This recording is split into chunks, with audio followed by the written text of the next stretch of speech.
Hello, welcome to the 225 Literary and Jury Charge.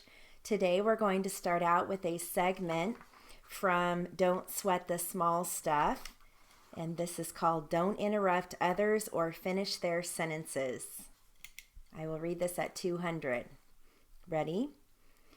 It wasn't until a few years ago that I realized how often I interrupted others and or finished their sentences. Shortly thereafter, I also realized how destructive this habit was, not only to the respect and love I receive from others, but also for the tremendous amount of energy it takes to try to be in two heads at once. Think about it for a moment. When you hurry someone along, interrupt someone, or finish his or her sentence, you have to keep track not only of your own thoughts, but of those of the person you are interrupting as well. This tendency, which by the way is extremely common in busy people, encourages both parties to speed up their speech and their thinking. This in turn makes both people nervous, irritable, and annoyed. It's downright exhausting. It's also the cause of many arguments because if there's one thing almost everyone resents, it's someone who doesn't listen to what they are saying. And how can you really listen to what someone is saying when you are speaking for the person?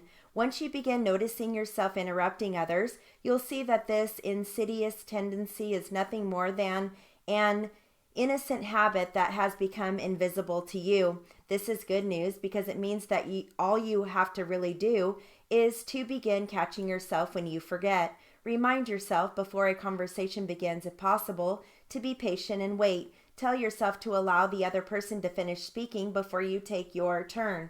You'll notice right away how much the interactions with the people in your life will improve as a direct result of this simple act. The people you communicate with will feel much more relaxed around you when they feel heard and listened to. You'll also notice how much more relaxed you'll feel when you stop interrupting others.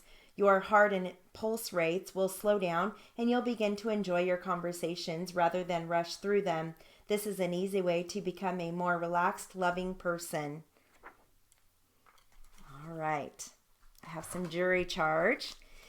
The subject is mental incompetency to contract. Okay, ready? Members of the jury, there is a second defense here that Joseph Briggs was incompetent and that he was easily influenced. There are a great many people who are easily influenced, as a great many men that nobody can influence, but they are all capable of doing business unless they are so incompetent that they do not understand the nature of the transaction. Men who are easily influenced and have money generally lose it, and the public and those who deal with them are not bound to be their guardians if they deal in good faith. If Mr. Foster paid this money in good faith to Mr. Briggs, he is entitled to recover it unless Mr. Briggs was so incompetent that he didn't understand the nature of the transaction and he didn't know anything about what he was doing. If he had a reasonable acquaintance with the nature or borrowing money and giving a note for it, he could handle his own business and be bound by it until he was declared incompetent by some proper court and put under guardianship. Now, was he in such mental condition at the time that he gave this note as not to be capable of understanding the nature of the transaction? It does not make any difference if he was afterwards declared incompetent. The examination that was mentioned here was after the date of the transaction and would not affect any date before that time. The fact that a man is declared incompetent today by a court does not show that he was incompetent yesterday or at any time previous. It is for you to say here now as a jury, on the evidence presented to you, whether Joseph Briggs was at the time he accepted money from Mr. Foster in such a disturbed mental condition that he didn't understand the nature of the transaction. Okay. I've got some medical for you, and this is called walking the ideal exercise.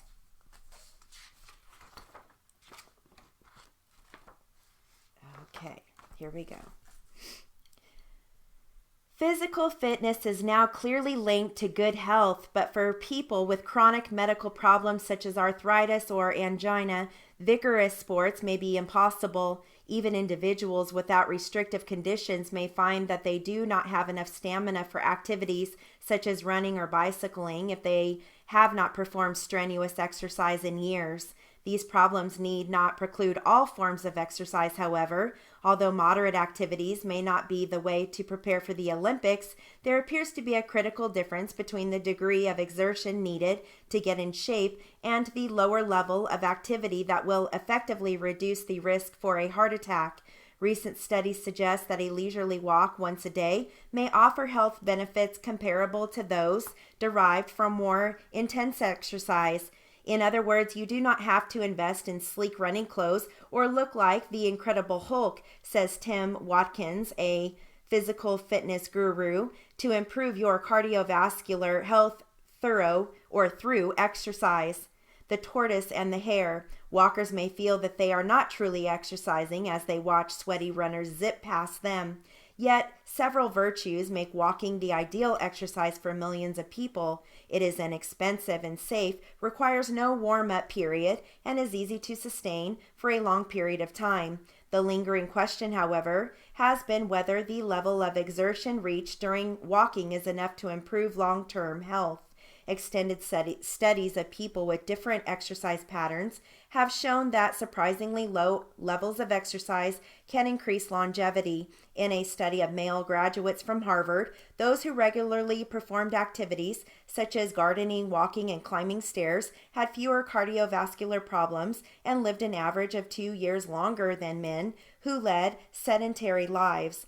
A large study known as MRFIT, which stands for Multiple Risk Factor Intervention Trial, demonstrated that men who perform moderate activities, such as walking for 30 minutes a day, had 20% lower overall mortality rate and 35% fewer deaths from coronary artery disease than did less active men.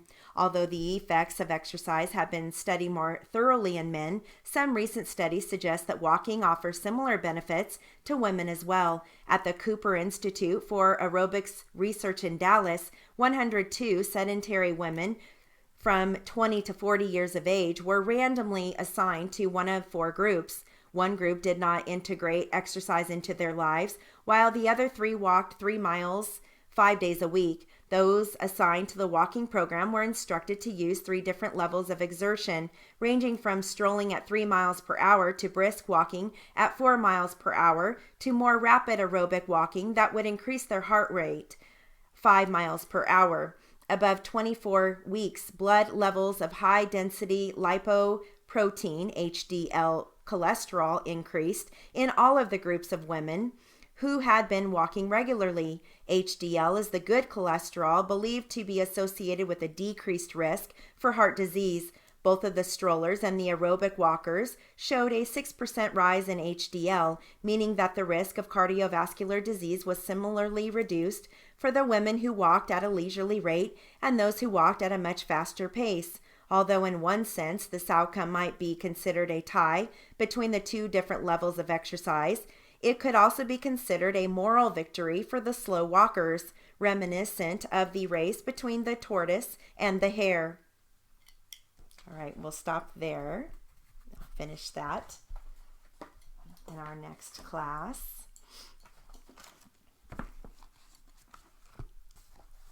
Okay.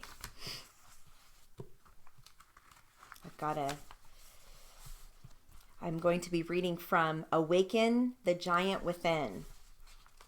I'm going to read a section to you. This is on how to create a lasting change. Ready?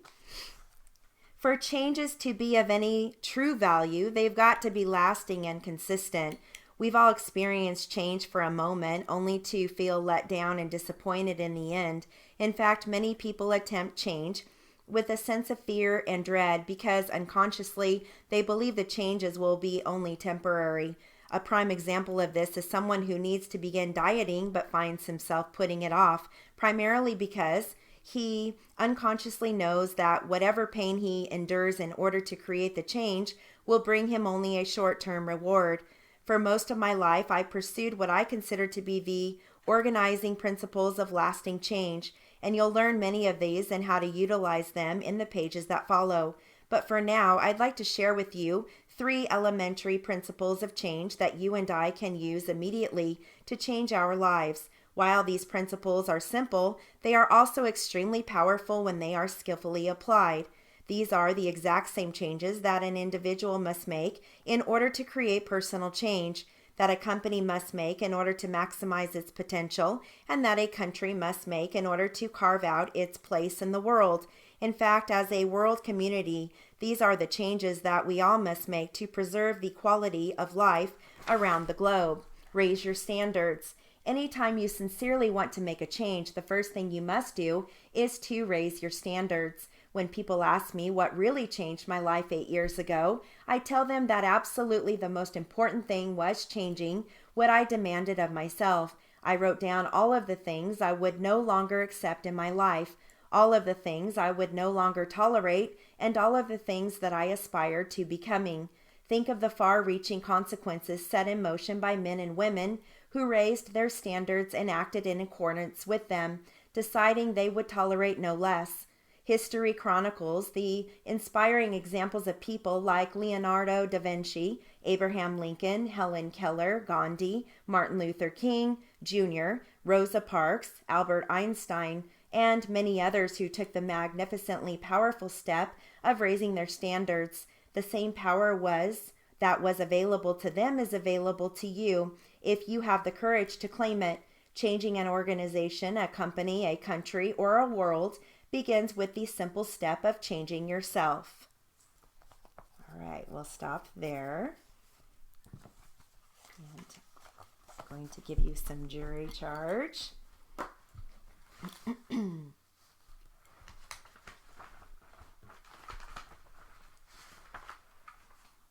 All right, here we go.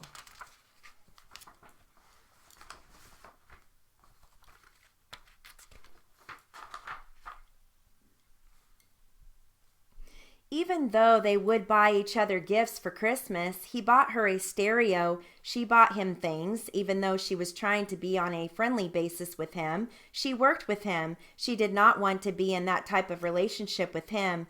The case that I am going to be showing you is going to come in 2 parts. Number 1, I am going to be showing you that this defendant is responsible for killing another human being. So the first part is this: is the person responsible for the killing? The second phase, other evidence that I am going to be bringing out, both through my witnesses and questioning of the defense witnesses, that this is a case of murder, that the defendant thought about killing this woman before he did and chose to take her life.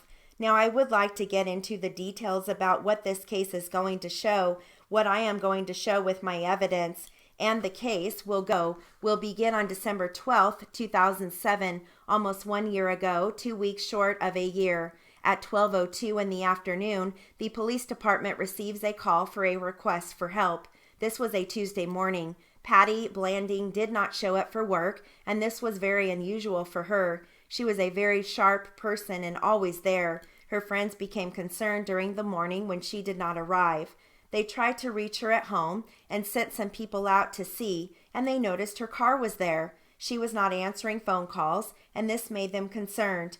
They contacted the police department, and police officers went over to the location at 1445 Browning Avenue, apartment number 12 in the city of Tustin.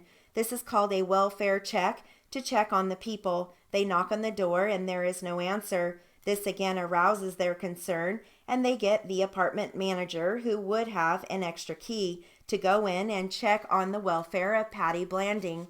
They knock on the door again, no answer. The manager opens the door for the police department. Police ask, "Is anyone there?" "This is the police department. Is anyone there?" Again, no answer. So they become concerned. Police officers, and you will meet Officer Hart this morning. She will be my first witness. They go in the house, but no one is there in the downstairs area.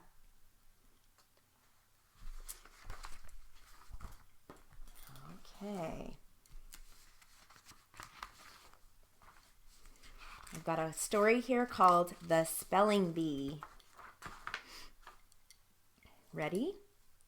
On the 4th day of the National Spelling Bee, 85 of the 137 students were eliminated, including Andrew Jones. The word that got this or the word that got him out, was in the second round. When Andrew had spelled it, he had accidentally placed an E for an A. The judges misunderstood him and thought he had spelled the word correctly. It wasn't until after the round that some of Andrew's friends asked him to spell his word again and learned of his mistake. He choked back his tears and went right to the judges, who had to eliminate him. It was hard to do, but Andrew said, "I didn't want to feel like a cheater." The chief judge of the event, Robert Baker, said, "We want to commend him for his absolute honesty." So did the world, it seemed. Suddenly, the 13-year-old was asked by reporters questioning or requesting interviews and appearances on network television. Andrew was surprised by all of the attention. "The first rule of scouting is honesty," he said. "We live in a world that only gives attention to rare events. The old reporters say that it is no news when the dog bites the man, but if the man bites the dog, start the press." Honestly, especially when the stakes are high, as they were for Andrew, has become rare enough to make the news. Unfortunately, we have become conditioned to dishonesty. Lie a little here, cheat a little here, it's okay, too many say. Everybody does it. The day that everybody really does do it, we are in big trouble. If America ever falls, it won't be because a better system has developed. It will be because our system has become overburdened with dishonesty and laziness. As Paul Harvey said, we don't need new religions. We don't need new ethics. We don't need new systems.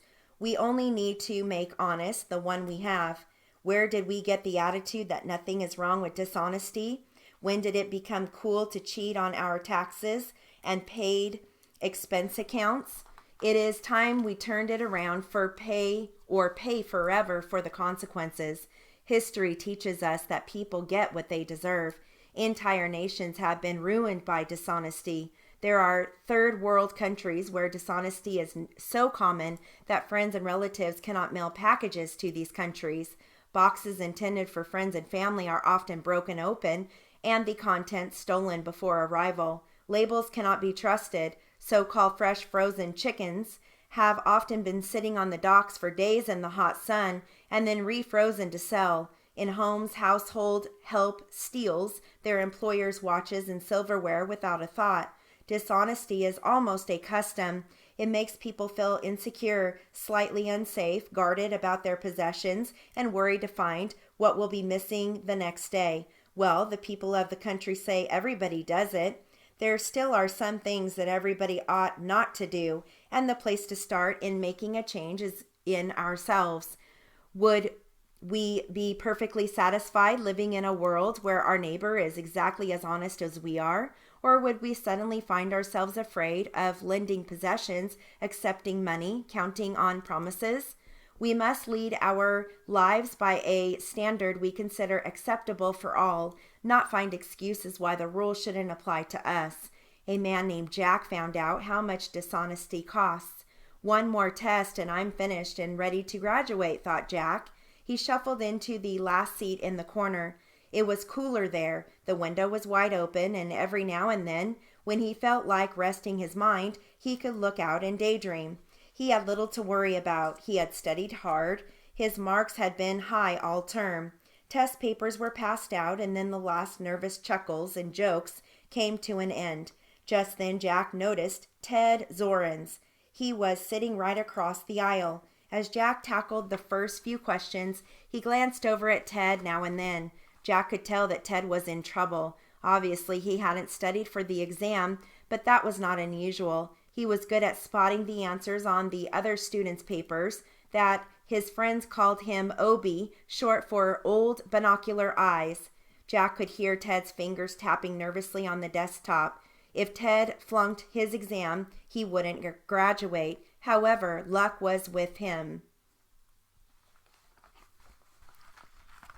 Okay, we have just about one more minute. I'm going to give you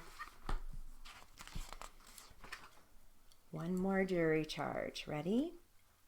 Ladies and gentlemen of the jury, an attorney at law, when retained by another, is entitled to fair and reasonable compensation for the professional services rendered. There is no fixed standard by which the value of the services of an attorney can be determined. His value and reasonable price necessarily vary with the magnitude and importance of the particular case, the degree of responsibility attaching to the work performed, the difficulty of the matters involved, the time consumed, and the benefits derived. In ascertaining the value of such services, you will exercise your sound discretion and judgment and allow such reasonable amount as you believe constitutes a just and fair compensation for the services rendered, not to mention the sum of $30,000. In determining the value of the services rendered, you may take into consideration the fact that at the time of undertaking the work, the attorneys bound themselves to make no charge for their services if they failed to secure beneficial results. The fact that these services were to be rendered on a contingency fee basis, which means that no charge was to be made unless beneficial results were obtained for the defendant, should be considered by you in determining the value of the services. It is customary for attorneys to charge more when they undertake to render professional services on a contingent fee basis, because under such a contract no charge can be made unless beneficial results are obtained, no matter how much actual work may have been performed. You are instructed that the mere fact, if it be a fact, that the litigation did not result to such advantage to defendant as he may have hoped it would, does not preclude the right of plaintiffs to recover in this action. If the defendant employed the plaintiffs to prosecute the suit in question, the plaintiffs are entitled to be paid for their services. Okay, that concludes our literary and jury charge for the 225 class. Have a great day.